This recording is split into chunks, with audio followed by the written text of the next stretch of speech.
વાળ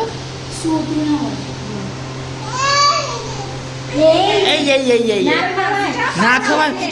ચેક થઈ જાય છી થઈ જાય હવે અરે અંદર મૂકી દીધું